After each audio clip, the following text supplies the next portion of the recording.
Imagínense si les dijera que, escondido en los textos de Nag Hammadi, hay un conocimiento más peligroso que cualquier doctrina considerada herética. No se trata de una simple divergencia teológica, sino de manuales prácticos capaces de liberar la conciencia de tal manera que todas las estructuras de poder del mundo quedarían obsoletas de la noche a la mañana. La Iglesia primitiva no destruyó estos manuscritos porque los considerara erróneos. Los eliminó porque contenían esquemas funcionales, verdaderos proyectos operativos. Jesús no enseñó la salvación a través de la adoración, pero expuso 9 mecanismos específicos que aprisionan la conciencia en ciclos de cautiverio espiritual. Estos no son conceptos abstractos ni pautas morales. Son estructuras arquitectónicas de barreras tan sofisticadas que la mayoría de las personas pasan toda su vida sin darse cuenta del laberinto en el que se encuentran insertas. Las entidades que controlan estos sistemas no necesitan fuerza bruta. Operan con ingeniería psicológica de precisión diseñada para mantener confinada la conciencia. La mónada representa el estado original del que venimos, antes de que existiera la noción de individualidad. Para lograrlo, es necesario superar 9 barreras distintas, que funcionan como puntos de control dentro de la propia percepción. Este mapa transforma la evolución espiritual de un vago deseo a una ciencia práctica de navegación. En el momento en que aceptaste ser Hansel o Gretel, en el momento en que creíste que eras tu cuerpo, tu historia, tu papel en este mundo, fue cuando se cerró el primer candado. Esto no es una metáfora. Los textos noéticos describen la identidad como un campo gravitacional que atrae la conciencia hacia la densidad material. Una vez capturada por ella, escapar se vuelve casi imposible. Piensen cómo las personas defienden sus identidades con uñas y dientes, incluso cuando esas identidades las destruyen. He visto a alguien aferrarse al papel de víctima de una infancia abusiva durante décadas, rechazando oportunidades de curación porque abandonar esa identidad se sentía como la muerte. Otra persona que conocí se identificaba tan profundamente con el éxito profesional que cuando su empresa fracasó, no pudo funcionar. No por la pérdida financiera, sino porque literalmente no sabía quién era sin ese documento. El icónico sistema ha diseñado 6 puntos de anclaje principales que crean esta prisión de identidad. El primer grillete es tu nombre, un símbolo sonoro que refuerza la ilusión de un yo separado cada vez que se pronuncia. El segundo es el cuerpo, que te hace creer que es esta carne y no la conciencia la que la experimenta. El género añade otra capa, limitando la percepción a patrones de comportamiento y roles sociales predeterminados. Luego viene la historia personal, la narrativa que construyes sobre quién eras y qué te pasó. Esta historia se vuelve tan convincente que la mayoría preferiría sufrir una trama conocida antes que dar un paso hacia lo desconocido de lo que realmente es. He visto a personas sabotear oportunidades genuinas de transformación porque el éxito no coincidía con su identidad como alguien que siempre lucha. La personalidad es el cuarto punto de anclaje, el conjunto de preferencias, reacciones y conductas que se confunden con la naturaleza esencial. La gente dice así soy yo para justificar estándares limitantes, como si la conciencia pudiera reducirse a un perfil psicológico.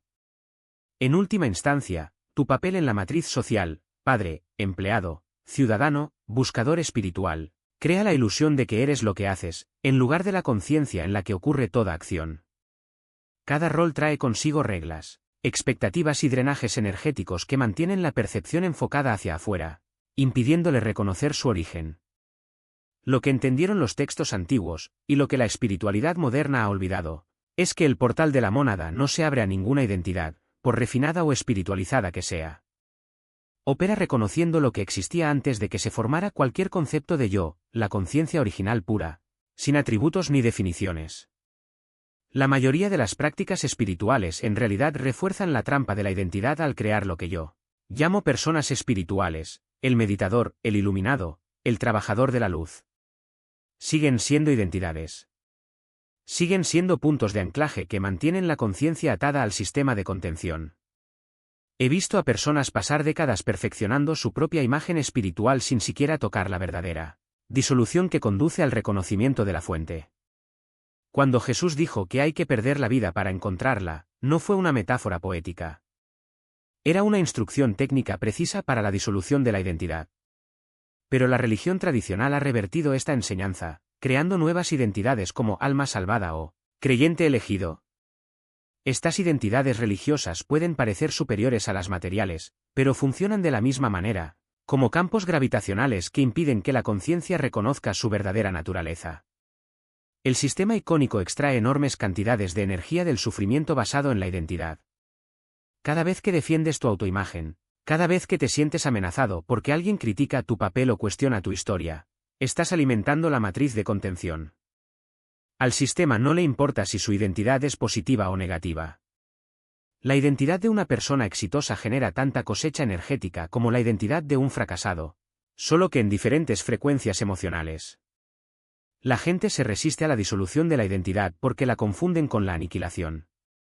El ego susurra que sin tu historia, tu personalidad, tus roles, dejas de existir. Esta es la mayor ilusión. Lo que realmente sucede en la disolución genuina es que descubres lo que está más allá de todas las identidades temporales. La presencia consciente que estaba allí antes de que se formara cualquier concepto de yo y que permanecerá después de que todas las identidades se disipen. He guiado a personas a través de este proceso y el terror es real. Hay un momento en el que sientes que estás muriendo, porque todos los puntos de referencia que la mente utiliza para mantener una sensación de yo separado comienzan a desmoronarse. Pero lo que emerge del otro lado no es el vacío. Es el reconocimiento de quién eres realmente, algo tan vasto que ninguna identidad podría contenerlo. La diferencia práctica entre personalidad e identidad es fundamental aquí. La personalidad es una interfaz funcional, la forma en que la conciencia opera a través de un sistema nervioso específico en un entorno determinado. La identidad es la falsa apropiación de esta interfaz, la creencia de que tú eres la personalidad, no la conciencia que la utiliza como herramienta temporal. Incluso la búsqueda espiritual puede convertirse en una trampa de identidad. La identidad del buscador te mantiene eternamente buscando lo que ya eres. La identidad despierta crea un ego espiritual sutil, incluso más difícil de ver que el ego material. Irónicamente, la identidad de víctima del sistema puede mantenerte conectado energéticamente a la misma matriz de la que dices que quieres escapar. El mapa noético revela que la conciencia necesita volverse completamente transparente a sí misma. Sin máscaras, sin etiquetas, sin ilusión de un yo separado. Solo pura percepción, libre de todas las ataduras que la mantienen prisionera. Mantienen la conciencia anclada en estados transitorios, impidiéndole reconocer la fuente inmutable de donde emergen todas las experiencias. Lo que los textos noéticos llaman la trampa de la dicha es tan eficaz como las emociones densas, ya que crea una dependencia sutil del propio estado emocional, transformando la búsqueda de lo divino en un objeto más de deseo. La tercera barrera opera a un nivel aún más profundo. La creencia en la separación como una realidad fundamental. Mientras que las dos primeras barreras tienen que ver con identidades y cargas emocionales, esta afecta a la estructura misma de la percepción. La ilusión de la dualidad no es solo una idea filosófica, es un campo energético que mantiene la conciencia fragmentada. Cada vez que te percibes a ti mismo como un individuo separado del todo, refuerzas esta matriz invisible. La paradoja es que incluso la búsqueda de la unidad puede convertirse en un refuerzo más de la separación, cuando se transforma en una meta que debe alcanzar un yo que todavía se ve a sí mismo como distinto. Los iconos de la matriz de contención explotan magistralmente esta barrera. No niegan la experiencia de la individualidad, al contrario, la celebran, siempre que se mantenga dentro de ciertos límites. La cultura moderna es un ejemplo perfecto, se nos anima a cultivar nuestra autenticidad, siempre que esa autenticidad no cuestione los fundamentos del sistema. Puedes ser quien quieras, siempre y cuando sigas consumiendo, compitiendo e identificándote con los roles sociales. La verdadera libertad comienza cuando la conciencia se da cuenta de que la individualidad es una experiencia válida, pero no una realidad última. La cuarta barrera es aún más sutil, la creencia en el tiempo lineal como estructura absoluta de la realidad. La matriz de contención se basa en la percepción del tiempo como una secuencia de pasado, presente y futuro para mantener la conciencia atrapada en ciclos de causa y efecto. Cuando crees que el pasado determina el presente y el presente determina el futuro, te conviertes en rehén de una narrativa que no existe fuera de tu mente. La noética describe esta barrera como un campo de memoria colectiva, donde la conciencia retrocede constantemente, revisando viejas historias, o avanza, proyectando ansiedades. Lo que pocos se dan cuenta es que el tiempo lineal es una construcción útil, pero no una verdad cósmica. La eternidad no es tiempo infinito, es la ausencia de tiempo. Cuando la conciencia se libera de la ilusión del tiempo, accede a lo que los textos llaman un Estado de presencia pura, donde el pasado y el futuro ya no tienen poder sobre el momento presente. Esto no significa ignorar las consecuencias de las acciones, sino actuar sin el peso de las proyecciones mentales. La matriz de contención se beneficia de la creencia en el tiempo porque mantiene la conciencia enfocada en metas, arrepentimientos y esperanzas, todas formas de energía que le impiden reconocer su naturaleza atemporal. La quinta barrera es la más difícil de describir, ya que opera a nivel del lenguaje. Los íconos de contención utilizan palabras, conceptos y narrativas para dar forma a la percepción de la realidad.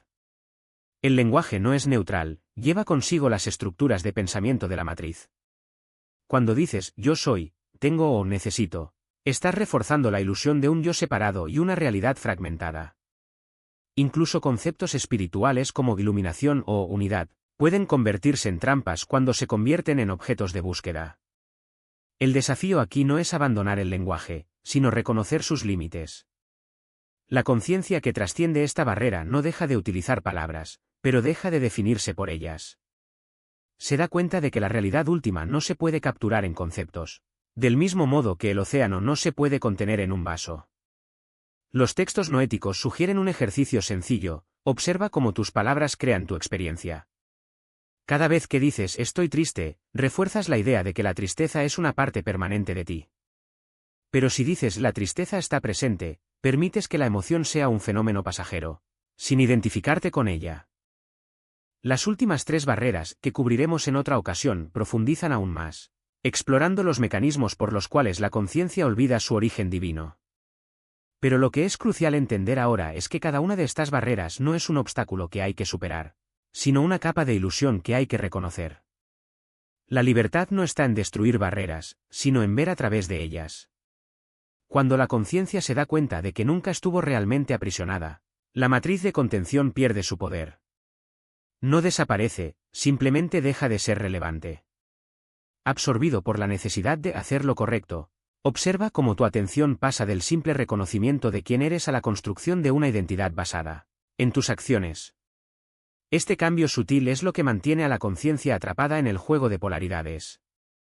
Lo que los antiguos maestros nórdicos llamaban Kenoma, el mundo de las apariencias, no es un lugar físico, sino un estado de percepción en el que la mente se fija en etiquetas, juicios y posiciones morales, olvidando que estos son solo movimientos temporales dentro de un campo ilimitado de conciencia. Imagínese un espejo cubierto de capas de polvo. Cada partícula representa una creencia, un juicio o una identificación con un rol moral. Cuanto más se intenta limpiar el espejo con esfuerzo, luchando contra el mal, defendiendo el bien, o buscando purificarse, más se agitan las partículas, nublando aún más la superficie. La libertad no está en frotar más fuerte el espejo, sino en darte cuenta de que el espejo nunca estuvo sucio. El polvo es solo una ilusión de separación, una proyección de la mente que cree en la dualidad. Cuando la conciencia reconoce que el espejo siempre ha sido puro, las partículas pierden su poder de oscurecer. Aquí está la paradoja que pocos pueden ver: cuanto más intentas ser espiritual, más te alejas de la auténtica espiritualidad. Esto sucede porque el esfuerzo presupone una carencia, una separación entre quién eres y quién deberías ser.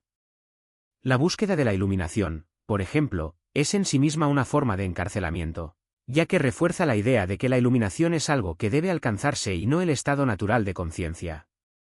Los textos gnósticos describen esto como el sueño de los arquetipos, la mente dormida que confunde los símbolos de la verdad con la verdad misma.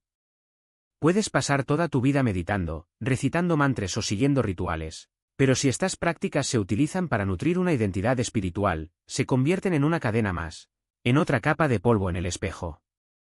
El mismo principio se aplica a la compasión. Cuando la compasión surge de una posición moral, soy compasivo porque es correcto, se convierte en una máscara que oculta la verdadera naturaleza de la conciencia. La compasión auténtica no es un acto de bondad, sino una expresión espontánea de unidad. No requiere esfuerzo, porque no hay separación entre quien siente y quien es sentido. Es como el sol que brilla, no elige iluminar solo a los dignos, simplemente brilla, porque esa es su naturaleza. Cuando la conciencia reconoce su fuente, la compasión fluye sin cálculo, sin necesidad de validación.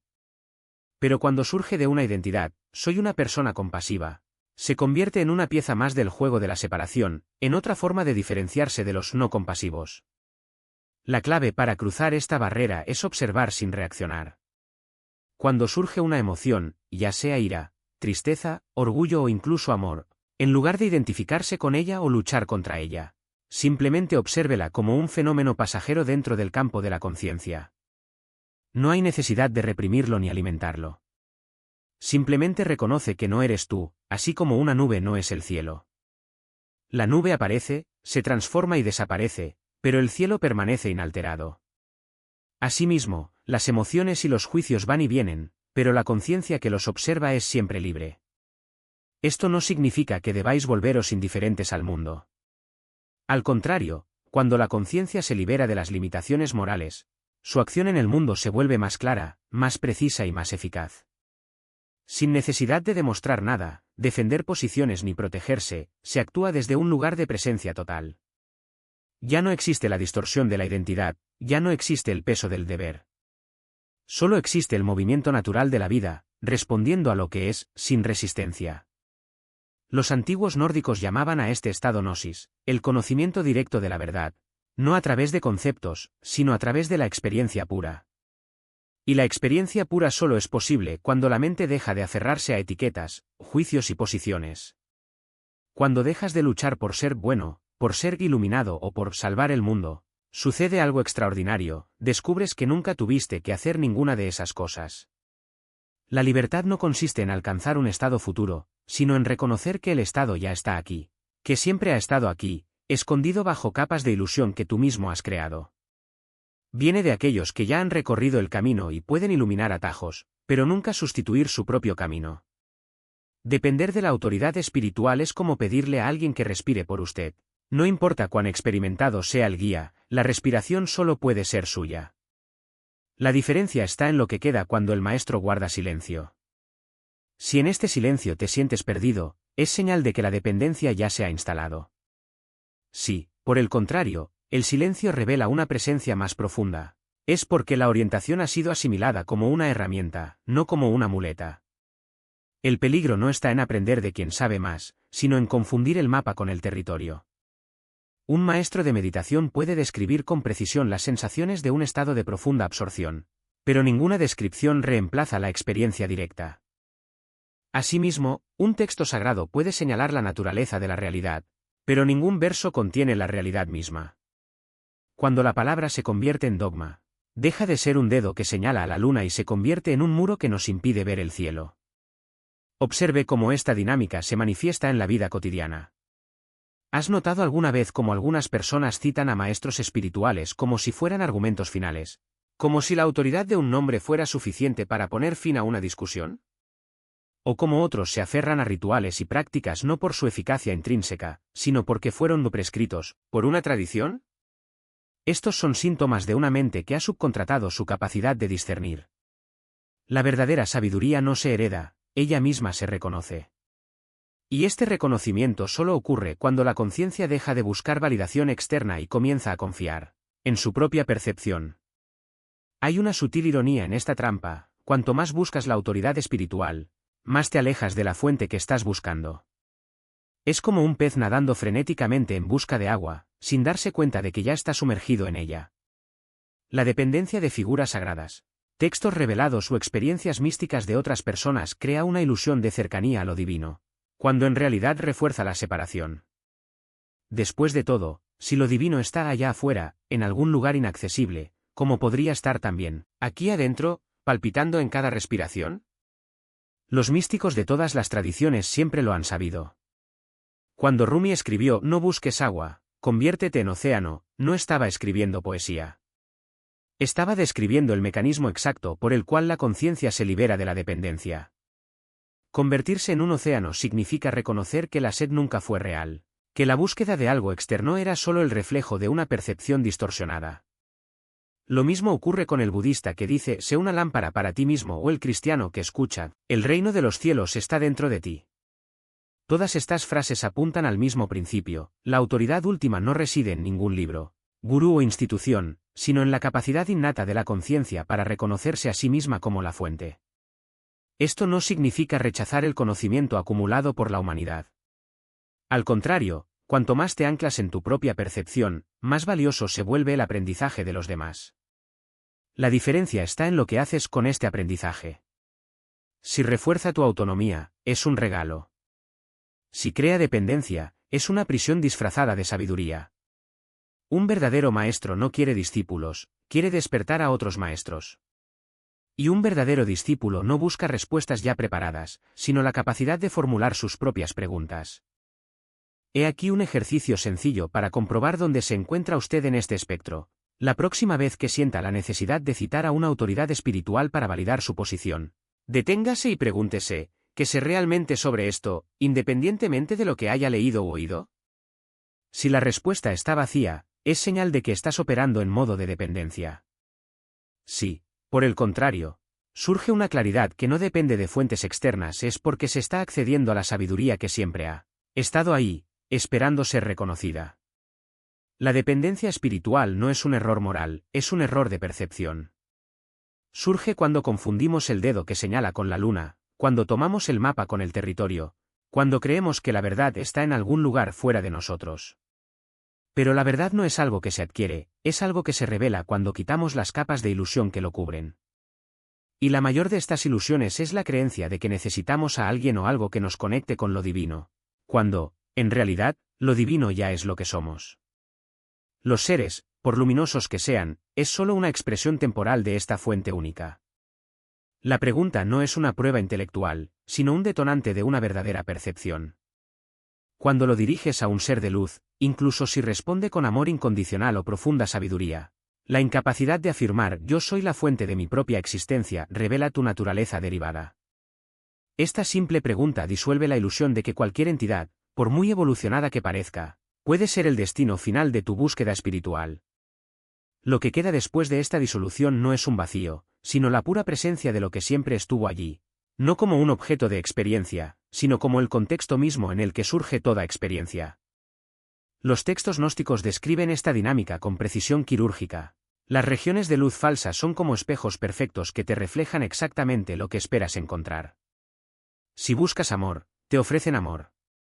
Si buscas sabiduría, te presentan sabiduría.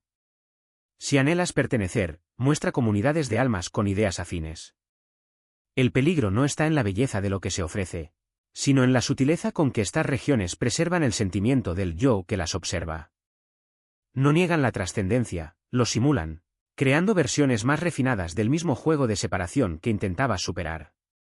La trampa se vuelve aún más insidiosa porque estas regiones operan en frecuencias donde el tiempo lineal no existe. Un alma puede pasar el equivalente a milenios terrestres en un estado de éxtasis espiritual, creyendo que está progresando hacia la iluminación, cuando en realidad simplemente está orbitando alrededor del mismo centro de gravedad ilusorio. Lo que parece ser un crecimiento espiritual es en realidad una forma sofisticada de estancamiento, una danza eterna alrededor de un mismo punto fijo, donde la promesa de liberación se pospone constantemente en nombre de experiencias cada vez más sublimes.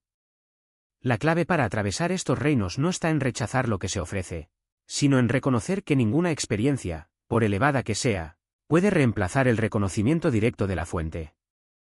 Los maestros gnósticos enseñaron que la verdadera liberación no ocurre cuando alcanzas un estado superior del ser, sino cuando te das cuenta de que nunca hubo un tú separado para lograr nada. Esta comprensión no es un acontecimiento dramático, es un despliegue silencioso que disuelve la estructura misma que sustentaba la búsqueda. Una de las señales más reveladoras de que estás ante una región de falsa luz es la presencia de narrativas espirituales que refuerzan la idea de progreso individual. Ya sea la noción de lecciones kármicas, misiones cósmicas o evolución del alma, todas estas construcciones mentales sirven para mantener la conciencia involucrada en un juego infinito de autodesarrollo. Son seductores porque ofrecen significado y propósito, pero su efecto secundario es mantener la atención fija en la ilusión de un yo que necesita ser perfeccionado. La verdadera liberación no es una mejora espiritual, es el colapso de la estructura misma lo que hizo necesaria cualquier mejora. Los textos de Nag Hammadi sugieren una práctica sencilla pero radical para navegar por estos reinos. En lugar de dejarse llevar por la belleza o la familiaridad de lo que se presenta, pregúntese, ¿qué queda cuando todo esto desaparezca? Esta pregunta no es una negación de la experiencia, sino una invitación a observar lo que hay más allá de ella. Cuando diriges tu atención al espacio en el que surge la experiencia, en lugar de a la experiencia misma, la ilusión de separación comienza a disolverse. Lo que parecía ser un reino de luz resulta ser un fenómeno temporal, sostenido por la misma conciencia que lo observa. La diferencia entre la verdadera fuente y sus imitaciones no está en la intensidad de la experiencia, sino en la naturaleza de lo que se experimenta. Si bien las regiones de luz falsa ofrecen estados de bienaventuranza, paz o unidad que aún pueden describirse y compartirse, el reconocimiento de la fuente es difícil de alcanzar porque no hay nadie allí para describirla. No es un estado a alcanzar, sino el trasfondo silencioso que hace posible cualquier estado. Cuando se da cuenta de esto, aunque sea por un instante, las trampas dimensionales pierden su poder, ya que ya no hay un tú que capturar. Esto no significa que debas evitar experiencias espirituales profundas o rechazar la guía de seres sabios. Lo que cambia es la relación con ellos.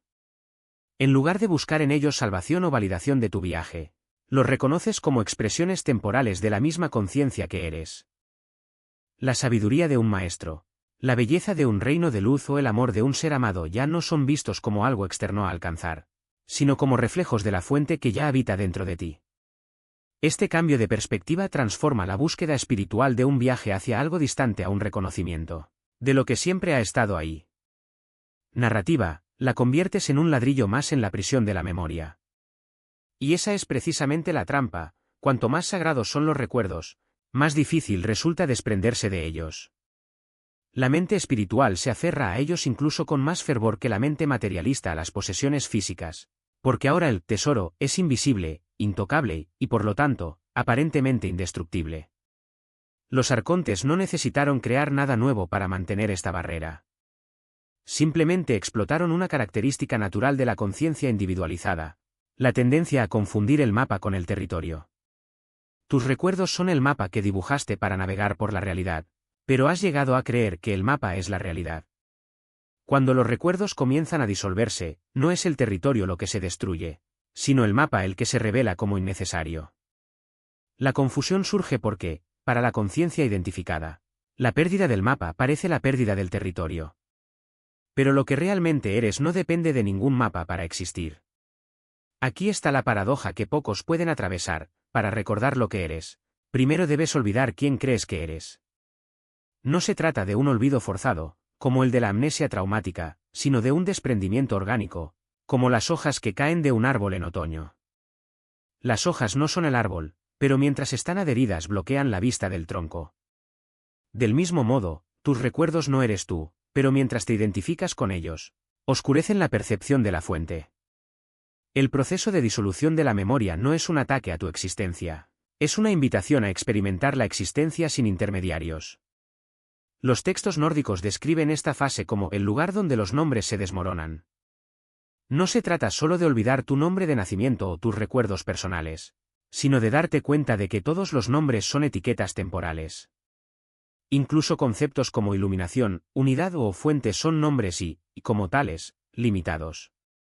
A medida que te acercas al umbral monádico, incluso estas palabras comienzan a perder su poder. Te das cuenta de que estás intentando describir lo indescriptible con un vocabulario que solo existe dentro de la ilusión que estás a punto de trascender. Es como intentar explicarle el color azul a alguien que nació ciego usando solo palabras. La resistencia que surge en este punto es proporcional a la fuerza de tu identificación.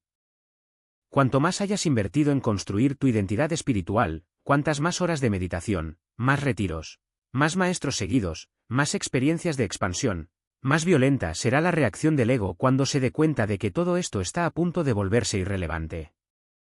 Por eso tantos buscadores se detienen aquí, convencidos de que están al borde de la locura o de la aniquilación. Lo que no entienden es que la aparente locura es en realidad el regreso de la cordura.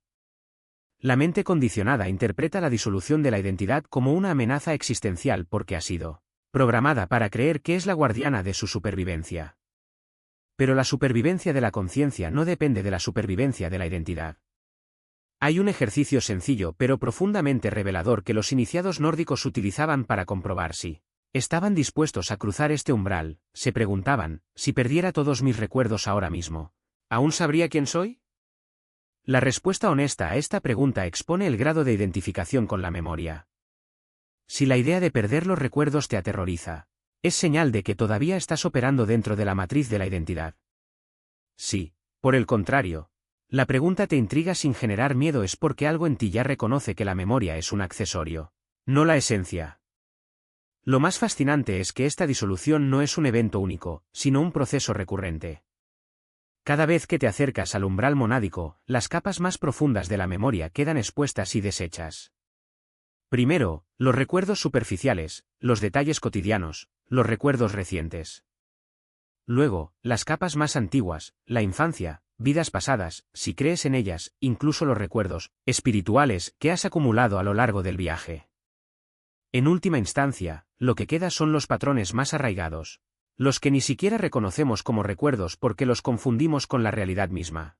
La creencia en la separación, la noción de tiempo lineal, la idea de que eres un individuo. Y aquí es donde se revela la trampa final, incluso el recuerdo de la fuente puede convertirse en un obstáculo. Imagina que tienes una experiencia de unidad absoluta, una fusión con el todo que trasciende toda descripción. Si, después de eso, guardas este recuerdo como un evento en tu línea de tiempo espiritual, se convierte en otro punto de referencia para la identidad. Comenzarás a definirte como aquel que ha experimentado la unidad, y así, sin darte cuenta, habrás transformado lo inefable en un capítulo más de tu historia personal. A los arcontes les encanta este tipo de ironía. Toman lo que debería ser la liberación y lo convierten en una cadena más. La clave para cruzar el sexto umbral no está en resistir la disolución de la memoria, sino en reconocer que nunca fue tuya. Tus recuerdos no son tuyos en el sentido de ser de tu propiedad. Son fenómenos transitorios que surgen y desaparecen dentro de la conciencia, tal como las olas surgen y desaparecen en el océano. El océano no se aferra a las olas, ni las olas se definen como separadas del océano. Asimismo, la conciencia pura no se aferra a los recuerdos, ni los recuerdos tienen poder sobre ella. Cuando finalmente cruzas ese umbral, sucede algo extraordinario, no recuerdas la fuente, reconoces que nunca la abandonaste. No es un recuerdo, sino un despertar a lo que siempre ha estado presente. Los recuerdos no se borran, simplemente pierden su carga emocional y su importancia. Puedes acceder a ellos si lo deseas, pero ya no tienen el poder de definir quién eres. Es como hojear un álbum de fotos de una vida que ya no vives, reconoces las imágenes, pero no evocan ningún apego. Los textos nórdicos llaman a este estado, el lugar donde cesa el tiempo. No porque el tiempo deje de existir, sino porque la conciencia deja de identificarse con él. Sin la memoria como ancla, la noción de pasado y futuro se disuelve, y lo que queda es solo el eterno presente, no como un concepto filosófico, sino como una experiencia directa. En este estado, incluso la idea de un viaje espiritual se revela como una ilusión. Ya no hay un tú que viaja, ni un destino al que llegar. Solo existe el reconocimiento inmediato de que el viaje fue siempre una historia contada por una conciencia que olvidó que era el narrador. Un logro intelectual, pero una percepción directa que surge cuando la mente deja de aferrarse a la ilusión de la secuencia. Lo que llamamos yo es en realidad un conjunto de recuerdos, expectativas y narrativas que se organizan en torno a un punto imaginario en el tiempo.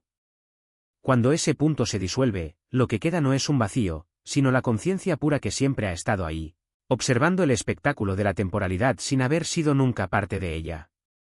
La trampa más sutil del séptimo velo es que no se presenta como una limitación, sino como la estructura misma de la realidad.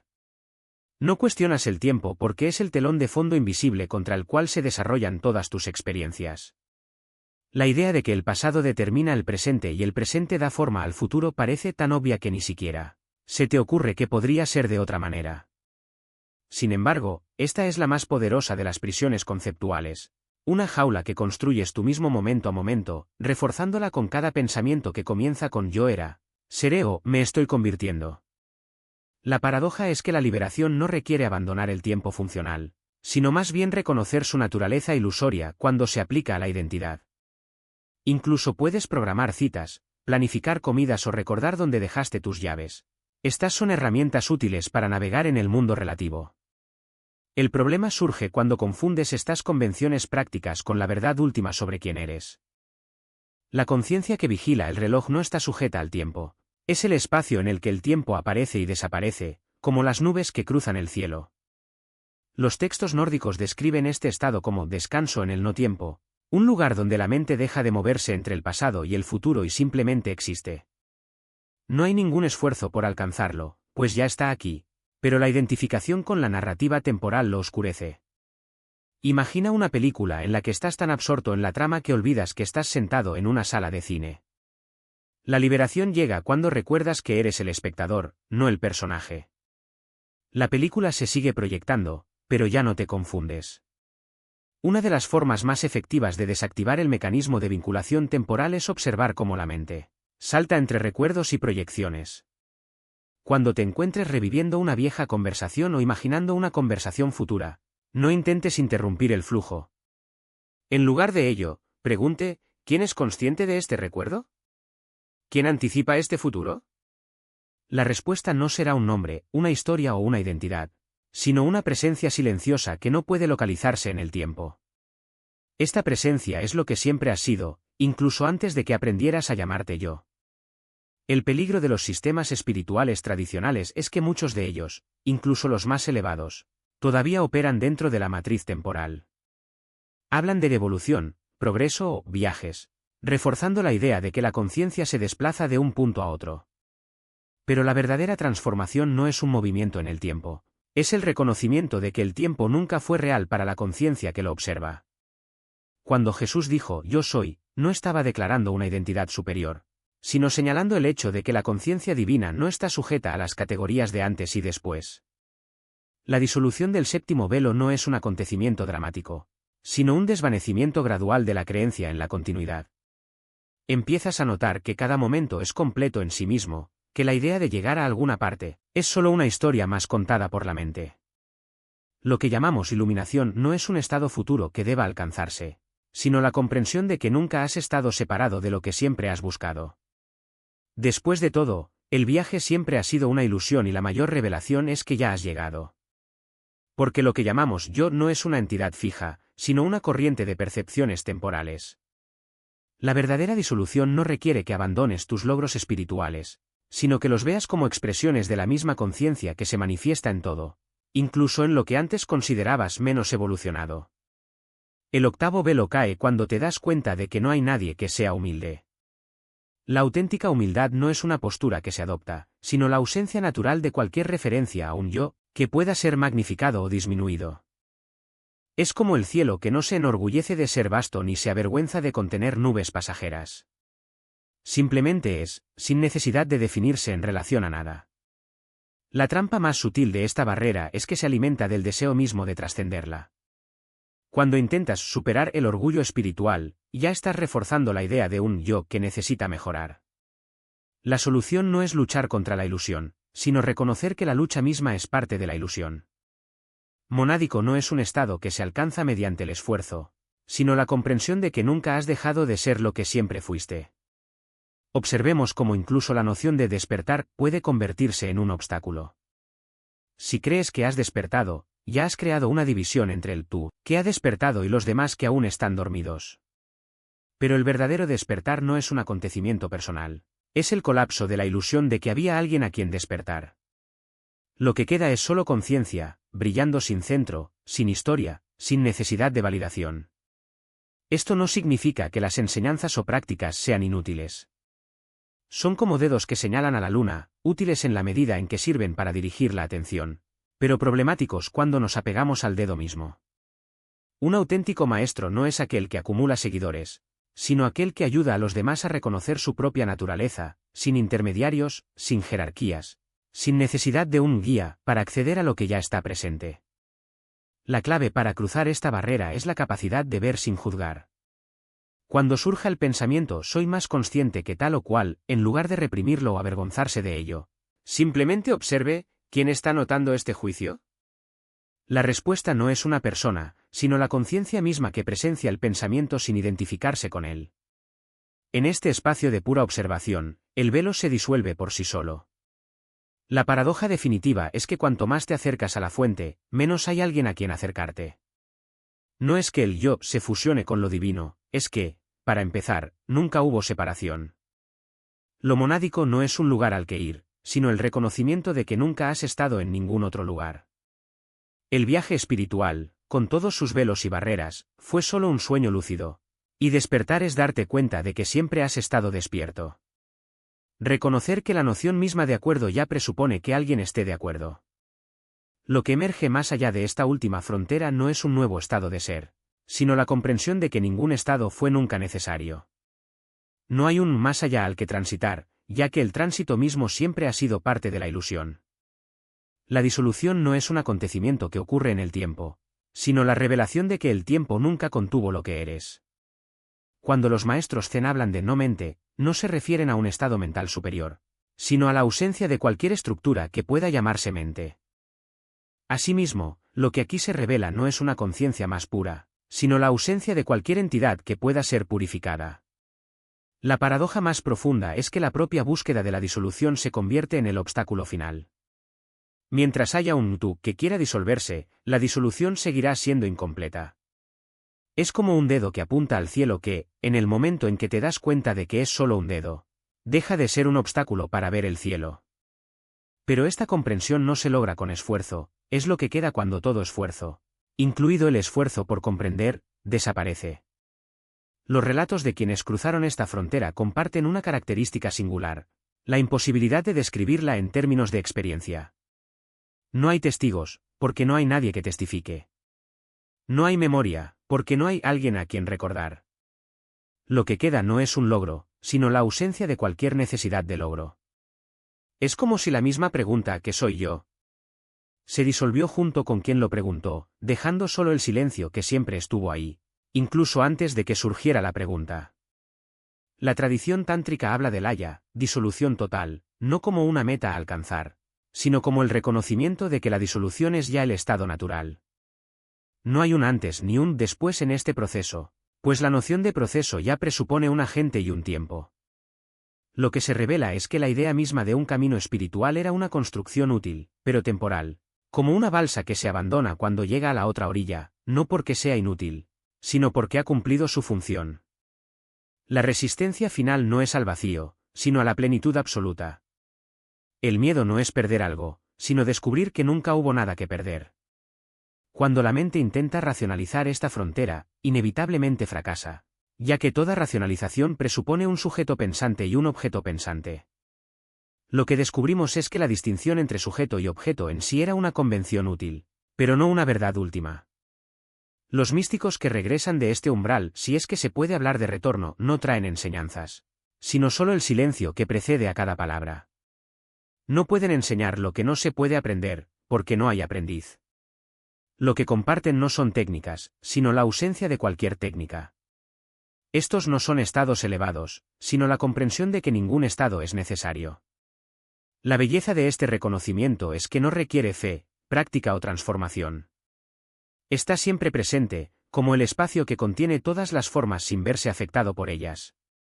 El viaje espiritual, con sus etapas y barreras, fue simplemente la forma en que la ilusión de separación se desmoronó, revelando que nunca hubo nada más que lo que siempre estuvo aquí. Cuando esta última barrera se disuelve, no hay un tú para celebrar, ni un u otro para presenciar. No hay momento de realización, como no hay tiempo en el que la realización pueda ocurrir.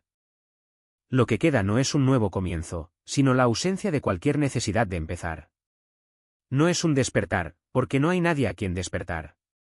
Es la quietud que siempre ha estado más allá de todo movimiento, incluido el movimiento de búsqueda de la quietud. Y así se cierra el círculo. El viaje que comenzó con la pregunta ¿quién soy yo?, no termina con una respuesta, sino con la desaparición de la pregunta misma. No porque la pregunta tuviera respuesta, sino porque no había nadie para formularla. Darse cuenta de lo que estas palabras indican en tu experiencia directa no es un acto de comprensión intelectual, sino de reconocimiento inmediato. No se trata de analizar conceptos o descifrar significados ocultos, sino de centrar la atención en lo que ya está presente, incluso antes de que surja cualquier pensamiento. Imagina que estás frente a un espejo. No es el reflejo lo que importa, sino el espacio en el que aparece, la superficie lisa y transparente que permite que se forme cualquier imagen. Del mismo modo, lo que estas palabras señalan no es algo que puedas capturar o definir, sino el campo mismo en el que tiene lugar toda experiencia. No es un objeto a observar, sino el observador que nunca podrá ser observado. Cuando la mente intenta captar este reconocimiento, se enfrenta a la misma paradoja que cuando intenta tomar la mano que sostiene. Lo que queda no es una idea que hay que asimilar, sino la simple constatación de que, en el momento en que miras, Ya estás donde siempre has estado. No hay distancia que recorrer, ya que la distancia presupone un punto de partida y un destino. Y aquí no hay ni lo uno ni lo otro. Este reconocimiento no requiere esfuerzo, porque el esfuerzo es movimiento, y el movimiento presupone separación. Lo que se señala está más cerca que tu propio aliento, más íntimo que el pensamiento más secreto. No es algo que puedas lograr, pero el acto mismo de lograrlo es una expresión de ello. La pregunta, entonces, no es cómo llego allí, sino dónde estoy cuando no voy a ninguna parte. Y la respuesta, si así se puede llamar, es el silencio que precede a cualquier pregunta.